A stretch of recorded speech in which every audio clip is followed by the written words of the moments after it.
Alasan Papa menyuruh kamu pulang, karena Papa merasa khawatir dengan keselamatan keluarga Tristan.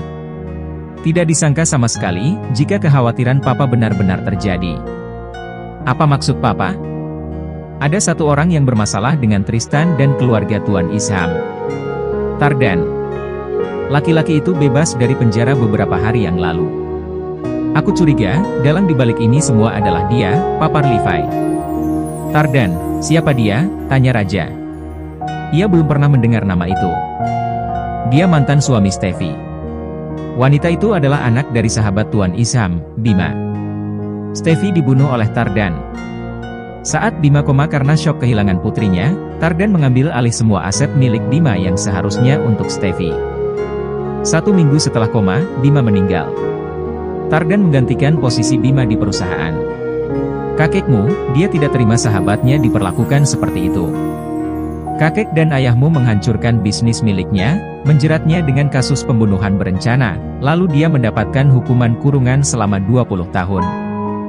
Dengan kata lain, dia ingin menghancurkan keluarga Papa dengan hal yang sama, tanya Raja. Ia mulai geram dengan kesimpulan yang diucapkan oleh Levi. Jika benar, penculiknya adalah dia, mereka lebih mudah membuat dia dihukum lebih berat. Tep, tep, tep. Terdengar langkah kaki samar-samar di telinga Ratu. Matanya masih setengah terpejam, belum benar-benar terbuka. Suara sepatu beradu dengan lantai keramik berwarna hitam itu semakin mendekat. Siram mereka semua. Perintah laki-laki bertopeng kepada anak buahnya. Mereka masing-masing membawa ember kecil berisi air keran. Secara bersamaan, mereka menyiram wajah mereka. Mereka semua tersadar dari pengaruh obat bius. Papa, Mama. Ratu sontak memanggil mereka yang diikat di kursi seperti dirinya. Tidak hanya Tristan dan Haruna, tapi Christian, Yuka, Shahira, dan Jihan. Semuanya diikat di kursi yang berbaris di hadapan Ratu. Hanya dia seorang yang diikat sendiri di tiang penyangga bangunan. Siapa kau sebenarnya? Apa tujuanmu menculik kami? Tanya Tristan kepada mereka yang berdiri mengelilingi Tristan dan yang lainnya. Lama tidak bertemu. Tristan, Isham, putra. Kau sudah melupakan teman lamamu ini, seloroh pria bertopeng itu. Ia berdiri di sisi ruang yang tidak tersorot lampu. Perlahan, ia maju, dan menunjukkan wajahnya. Dengan senyum menyeringai seperti seekor serigala, ia membuka topengnya. Menatap wajah Tristan dengan topeng terjatuh ke lantai. Tardan. Ternyata kamu. Pantas saja. Aku sempat berpikir, pengecut mana yang berani menculik kami? Bajingan sepertimu. Memang tidak akan berani untuk bertarung secara terbuka. Ejek Tristan. Hahaha. Kau masih saja sombong seperti 20 tahun yang lalu. Aku akan membuatmu melihat seperti apa bajingan ini menyiksa keluargamu, ancam Tardan. Ia menempelkan pisau di leher Ratu. Ia memejamkan mata rapat-rapat.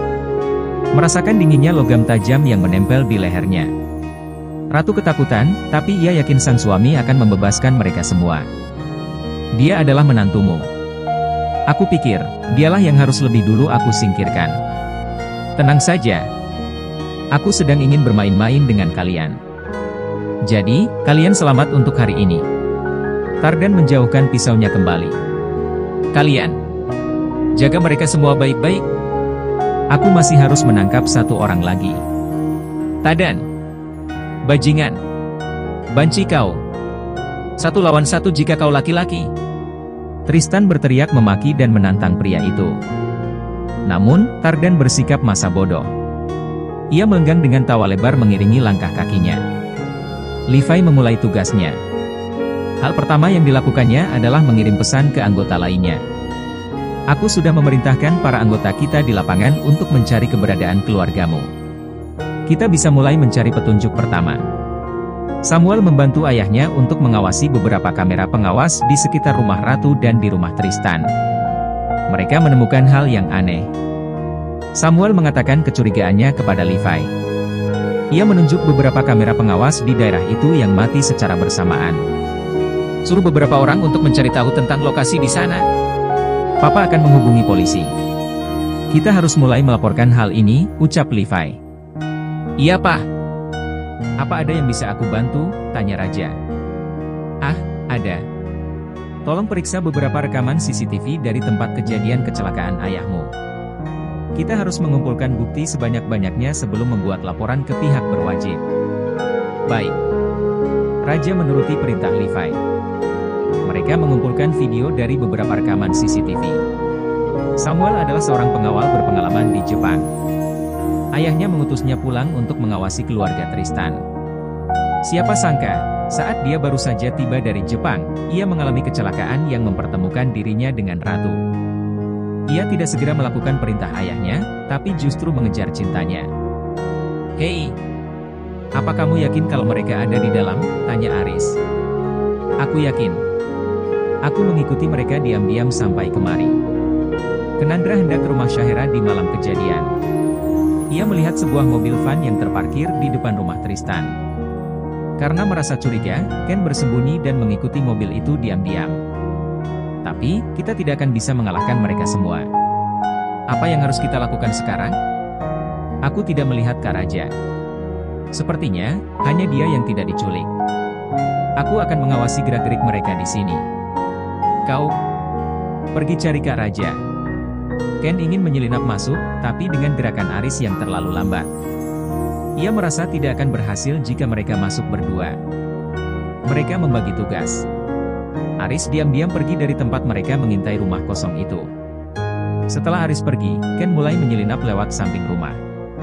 Ia harus segera menyelamatkan kekasihnya. Satu persatu penjaga berhasil dilewati dengan aman. Kenandra sudah biasa menyelinap seperti itu. Kali ini, ia menyelinap demi kekasihnya. Saat dulu dia melakukan itu, ia melakukannya untuk menyelamatkan Ratu yang hampir diperkosa oleh ayahnya. Ia berhasil sampai di depan pintu ruang bawah tanah. Ken kesulitan membuka kunci gudang. Terdengar suara langkah kaki yang mendekat ke ruang bawah tanah. Ken segera bersembunyi di balik lemari tua yang hampir sebagian pintunya rusak. Oh, dia yang memegang kuncinya. Waktunya mengeluarkan hasil latihan selama ini belajar tinju. Kelak! Gembok terbuka, sebelum pengawal itu masuk ke dalam. Ken memukul tengkuknya, lalu masuk. "Ken!" panggil Syahera. "Hus! Jangan berteriak!" Tristan dan Haruna membelalak saat Ken sedang membuka ikatan tangan Syahera. Di belakang Ken, Tardan menyeringai. Melihat kedua orang tua Syahera membelalak, Ken berhenti membuka ikatan di tangan Syahera. Ia menoleh ke belakang. Dan... Prak! Ah! Ken tersungkur dengan kepala mengeluarkan darah. Tardan menginjak dada Ken, menunjukkan senyum mengerikan. Ia memegang pemukul kasti. "Hei! Bocah! Jangan kau pikir kalau aku tidak tahu. Sejak kau melompati pagar, aku sudah melihatmu." "Ken!" teriak Syahera. "Jangan sakiti dia." "Oh, sepertinya dia kekasihmu. Bagaimana jika kita bermain premanisme?" Hahaha. Tawa Tardan pecah, menggema di seluruh ruangan. Mereka berteriak saat Tardan kembali memukul kepala Ken untuk kedua kalinya. Kali ini, Ken tidak sanggup bertahan. Ia tergeletak bersimbah darah. Syahera menangis histeris. "Kalian tidak akan bebas dengan mudah dari sini. Pacarmu ini. Sebaiknya aku kubur hidup-hidup atau aku buang ke kolam," ucap Tardan. "Jangan. Aku mohon." Syahera memohon belas kasihan Tardan. Namun, pria psikopat itu tidak peduli. Ia menyeret tubuh Ken dan membawanya keluar dari gudang bawah tanah. Entah apa yang akan dilakukannya kepada Ken. Di dalam gudang, Syahera hanya menangis. Tak hanya gadis itu, tapi semuanya. Mereka menangis memikirkan nasib Ken. Tardan melempar tubuh Ken ke dalam tumpukan kayu. "Kau akan menghancurkan rencanaku, bocah tengik." Ia membuang tongkat pemukul kasti di tangannya. "Ayo, bawa dia menghadap bos." Para bawahan laki-laki itu telah berhasil menangkap Aris yang hendak mencari raja. Aris dan Ken diikat bersama. Laki-laki itu menaruhnya di atas tumpukan kayu. Kenandra mencium bau bensin. "Sial! Dia mau membakar aku dan Aris?" tanya Ken dalam hati. Namun, dugaannya meleset. Aku sudah menyiapkan semua persiapan untuk pesta perayaan kremasi keluarga Isham. Kalian beruntung, karena kalian akan ikut merayakannya, ucap Tardan. Entah apa maksud ucapannya. Ken berpikir keras untuk mengartikan kata-kata yang diucapkan oleh Tardan. Kremasi? Jangan-jangan. Ken mengedarkan pandangannya yang mulai kabur. Dipukul di bagian kepala, tapi dia masih bisa sadar. Sungguh fisik yang luar biasa. Pandangannya tertuju ke dinding rumah. Semua dindingnya basah, jendela, dan pintu pun tampak sangat basah oleh cairan bensin. Tardan ingin membakar hidup-hidup semua anggota keluarga Isham. Aris tidak bisa bicara karena mulutnya ditutup siltet hitam. Tubuh Ken sangat lemah. Jika saja ia tidak dipukul, pemuda itu pasti akan meloloskan diri dengan mudah. Kau ingin membakar rumah ini? Apa kau tidak berpikir, perbuatan itu akan memicu kebakaran ke rumah-rumah yang lainnya? Ken bertanya dengan suara tersengal dan lemah. Tujuannya untuk mengulur waktu selama mungkin. Ia yakin, Raja pasti sedang berusaha mencari mereka. Ken harus bisa bertahan. Mencoba menyadarkan orang yang sudah dibutakan oleh dendam bukanlah hal yang mudah. Kau pikir aku peduli? Tidak. Tardan bersiap menyulut bensin yang sudah disiramkan di sekitar rumah tua itu. Namun, pikirannya berubah. Ia belum menangkap Raja. Ah, sangat disayangkan. Pesta harus ditunda karena satu orang lagi belum ditemukan. Maaf bos. Kami kehilangan jejak Raja saat mobil kami terjebak macet, ucap anak buahnya dengan gemetar ketakutan. Jadi, kalian tidak tahu di mana Raja sekarang? Tanya Tardan sambil melirik anak buahnya bergiliran. Ia jelas sangat kesal. Mereka diam saja dan tidak mau menjawab. Jika mereka menjawab dengan alasan lagi, mereka bisa mati di tangan psikopat itu. Diam lebih baik saat ini. Cari dia sampai dapat dan bawa kemari. Aku ingin mengkremasi mereka semua sekaligus. Tidak boleh ada satupun keluarga Tristan yang tersisa. Mereka semua harus lenyap. Hahaha. Suara tawanya menggetarkan nyali para bawahannya. Mereka merasakan tubuhnya menggigil mendengar suara laki-laki yang berdiri angkuh di hadapan mereka. Beberapa orang bawahannya pergi mencari Raja. Tersisa 2 orang yang menjaga pintu gudang, 2 orang yang menjaga Aris dan Ken. Raja berhasil mengumpulkan bukti-bukti yang hilang di rumah Marcel. Sangat mudah mencari bukti rekaman itu, karena Raja menyimpan kata sandi alamat surel milik Marcel. Mereka bertiga masing-masing menyimpan kata sandi alamat surel mereka, demi keamanan. Tidak disangka, hal ini berguna untuk mencari bukti pembunuhan Aji, sahabat Raja dan Marcel. Raja menyalin rekaman itu lalu menyimpannya di dalam USB. Raja menyerahkannya kepada Levi. Ini Om. Rekaman ini diambil dari kamera CCTV di sekitar tempat kejadian. Bagus Raja. Dengan ini, kita memiliki bukti kuat. Levi mengambil USB di tangan Raja dan menyerahkannya kepada Samuel. Sam, kamu bawa ini ke kantor polisi. Papa hampir menemukan lokasi mereka. Jika kami tidak ada di sini, kau langsung menyusul ke tempat mereka disekap. Iya Pak. Sam pamit pergi dulu, ucap Samuel berpamitan kepada ayahnya. Levi mendapat kabar dari salah satu anak buahnya. Ada beberapa orang berpakaian hitam, keluar masuk di sebuah rumah. Lokasinya tidak jauh dari rumah Ratu. Saya tahu alamat itu. Tidak jauh dari rumah istri saya Om. Benarkah? Kalau begitu. Levi memanggil anak buahnya untuk berkumpul di basement. Hanya dengan mengucapkan itu saja, mereka sudah tahu tempat Levi berada saat ini. Tidak sampai 1 jam, mereka sudah berkumpul di hadapan Raja dan Levi. Mereka sudah seumuran Levi, rata-rata sudah memiliki cucu. Soal fisik, jangan ditanya. Mereka masih sangat mampu untuk melumpuhkan 5 orang musuh seorang diri. Ah, sudah berapa lama kita tidak berkumpul seperti ini? Tanya salah seorang anak buah Levi. Benar. Tidak disangka, kita masih bisa berkumpul di sini, timpal yang lainnya. Ada masalah apa Pak Levi? Anda sampai ingat untuk menelepon kami, para pria tua renta ini, kelakar anak buah yang masih terlihat lebih muda dari yang lainnya. Kau adalah anggota termuda di sini. Bagaimana bisa, kau menjadi tua renta lebih dulu, goda Levi. Pak Levi bisa saja. Jadi begini. Pertama-tama, perkenalkan dulu. Dia, Raja, putranya Presdir Tristan. Levi menyentuh bahu Raja, lalu kembali melanjutkan ucapannya. Presdir Tristan, Tuan Christian, dan semua keluarganya diculik. Kami sudah menemukan lokasi yang dicurigai sebagai tempat penyekapan. Jadi, apakah kalian masih sanggup berolahraga bersamaku? Tanya Levi. Sanggup. Mereka menjawab serempak. Aku harap, ini adalah tugas terakhir kita. Sudah waktunya kita untuk menyerahkan semua tanggung jawab kepada generasi muda. Jika kita berhasil, maka kita akan merayakannya dengan liburan bersama. Aku yang membiayai semuanya, ucap Levi memberikan semangat. Wah! Mereka bersorak riang, seperti anak TK yang akan berjalan-jalan. Oke, ayo kita pergi.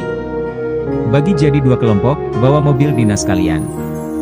Jangan khawatir, karena mobilnya sudah diganti dengan yang baru setiap 5 tahun sekali. Walaupun kita sudah lama meninggalkan tempat ini. Mereka pergi dengan 3 mobil.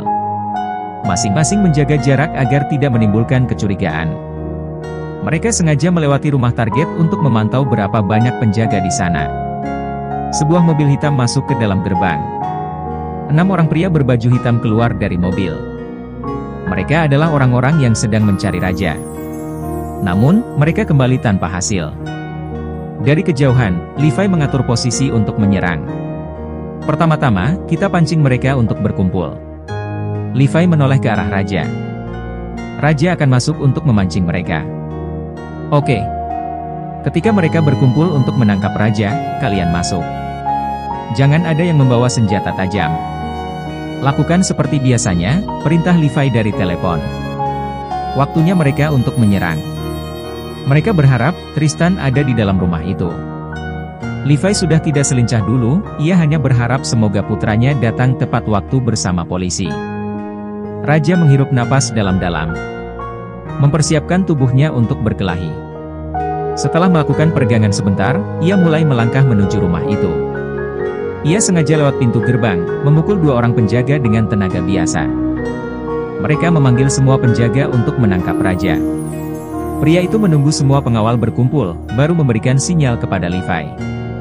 Hei, kalian hanya segini? Tidak akan bisa menangkapku dengan mudah, Bung. Buk. Buk. Mereka baku hantam.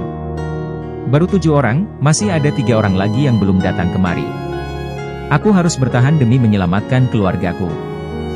Raja sudah mulai kewalahan menahan serangan mereka. Namun, ia harus tahu di mana ketiga pengawal lainnya.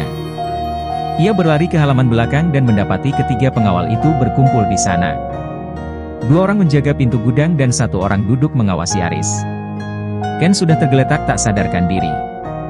Entah, pemuda itu masih hidup atau tidak, Raja tidak tahu. Ia segera menekan nomor pintas dan berkata, halaman belakang. Sambil menunggu Levi dan anak buahnya tiba, Raja berkelahi dengan mereka. Dari arah belakang, Tardan melangkah cepat dengan tangan memegang tongkat pemukul kasti. Pria itu memukul Raja. Pruaak! Ah! Raja tersungkur ke tanah. Tubuhnya terbaring menelungkup dengan darah yang mengucur. Cairan berwarna merah itu menetes di pipi Raja, meluncur turun ke hidung, dan berakhir di tanah berumput.